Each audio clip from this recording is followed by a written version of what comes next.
Assalamualaikum warahmatullahi wabarakatuh. Sahabat Dana Revolusi, salam sehat sejahtera untuk kita semua. Membahas harta amanah atau sering disebut dana amanah. Nampaknya ada orang yang percaya, ada yang tidak percaya, ada pula yang mengetahui kebenarannya namun lebih memilih menutup mulut. Mari kita bahas kisah harta amanah yang telah kami rangkum dari berbagai sumber. Presiden Soekarno disebut-sebut pernah meninggalkan harta karun yang disimpan di berbagai tempat. Beberapa bagian diantaranya disimpan di bank-bank luar negeri. Harta ini disebut titipan raja-raja pembesar masa lalu. Karena itulah, harta karun ini dinamakan dana amanah. Konon, harta itu bisa diambil bila Indonesia sudah merdeka dan menjadi negara kesatuan. Para leluhur Nusantara sengaja menyumbangkan harta itu untuk kesejahteraan rakyat. Sebuah catatan menyebut jumlah real dana amanah. Wujudnya berupa lempengan emas dan platina sebanyak 4 ton, juga uang sebanyak 500 miliar dolar Amerika Serikat. Dana ini berasal dari permufakatan para raja di seluruh Nusantara di Denpasar, Bali. Nah, konon dari pertemuan inilah mereka menyerahkan sebagian hartanya kepada Bung Karno yang disahkan oleh notaris Mr. Frans dengan akuntan publik Mr. Willem dari Belanda. Harta itu kemudian disimpan di sebuah bank di Swiss. Ada juga yang percaya bahwa harta itu tidak hanya ditumpuk di Swiss, tetapi juga di beberapa tempat seperti di gua-gua. Diyakini beberapa tempat seperti gunung-gunung di Jawa Barat, Jabar, juga menjadi tempat menyembunyikannya. Harta karun titipan raja-raja itu baru boleh dibuka setelah tahun 1996 atau saat keadaan di tanah air sudah memungkinkan. Hanya saja karena Bung Karno sudah meninggal, maka yang berhak menandatangani dan mengurus harta itu adalah anak-anaknya. Tulis Eko Risanto dalam artikel berjudul Tumbal Perburuan Harta Karun.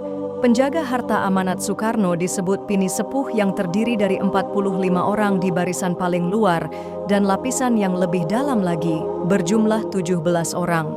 Kemudian, lapisan yang lebih dalam lagi ada 8 orang penjaga. Semua tim tersebut akan diawasi oleh 3 orang. Usia paling muda dari Pini Sepuh adalah 90 tahun dan ada yang sudah mencapai lebih dari 150 tahun, jelas Eko. Selain itu, ada juga versi lain yang menyebut dana amanah itu dikuasai dan tersimpan di Federal Reserve Bank atau The Fed, Bank Sentral Amerika Serikat. Hal ini bermula dari kepentingan para raja-raja di Nusantara pada masa penjajahan Belanda. Mereka lebih senang menyimpan batang-batangan emas di De Javasche Bank, DJB, Bank Sentral Pemerintahan Kolonial di Hindia Belanda. Harta inilah yang kemudian diangkut ke negeri Belanda.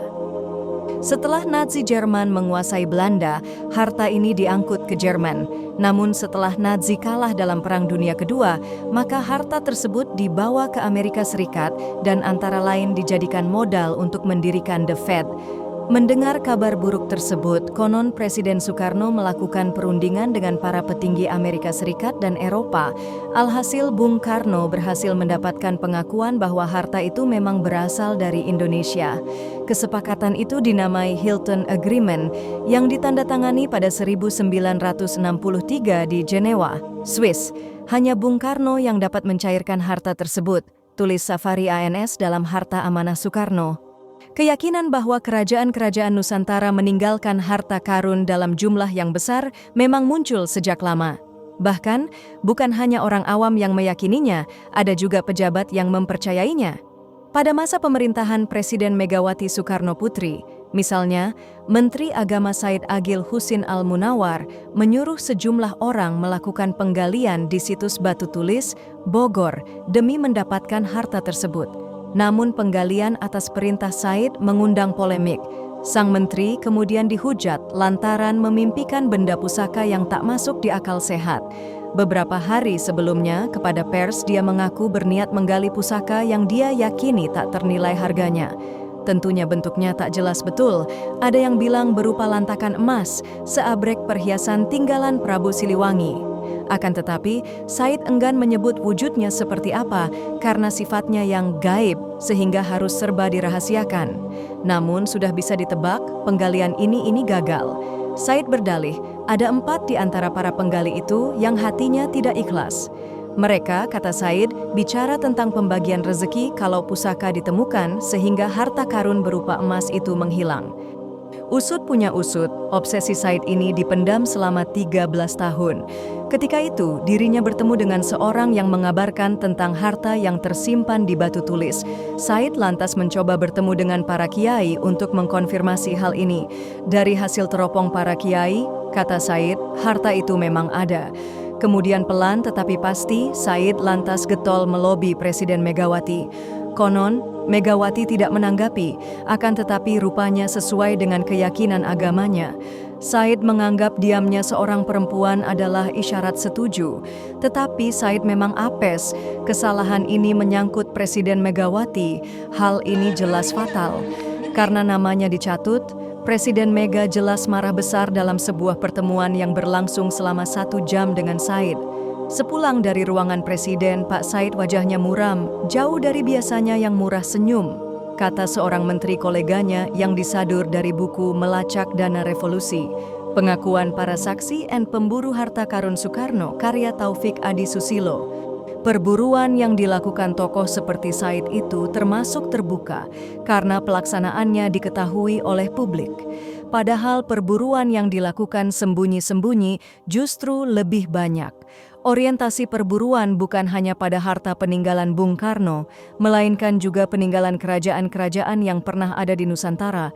Sebut saja Kerajaan Majapahit, Pajajaran, Mataram, Sriwijaya, Kutai, dan banyak lagi. Harta yang dicari berbentuk barang-barang antik dan emas permata. Mereka meyakini harta-harta masa lalu disimpan di dalam gua-gua, jelas Taufik. Sebuah tim ekspedisi di pertengahan tahun 1990-an pernah mengendus keberadaan harta karun di dalam sebuah gua. Hal ini diungkap Moh Hasbi, 40, warga Palembang. Kebetulan ayahnya adalah salah seorang anggota tim tersebut.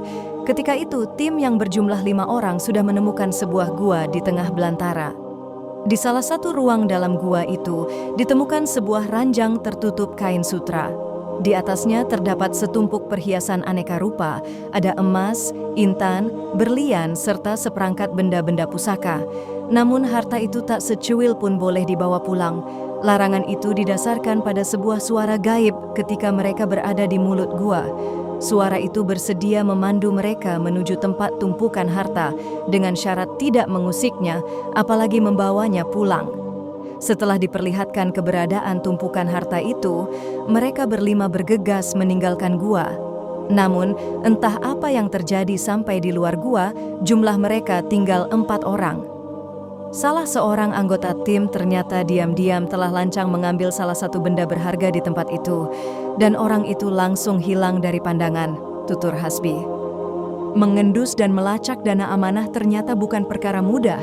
Apalagi sampai menemukannya, sudah bukan rahasia, kegiatan berburu harta karun berisiko besar.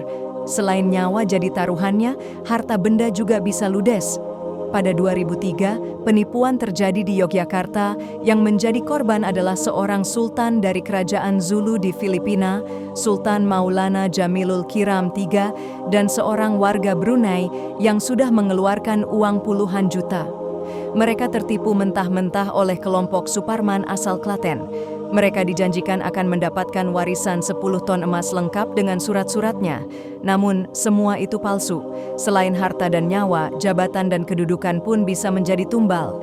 Buktinya setelah melakukan penggalian harta karun pada akhir 2002, jabatan Menteri Agama Said Agil Al-Munawar menjadi tercela. Wibawanya sebagai pejabat hancur. Bahkan lebih dari itu, dia dicaci maki oleh masyarakat, papar Taufik.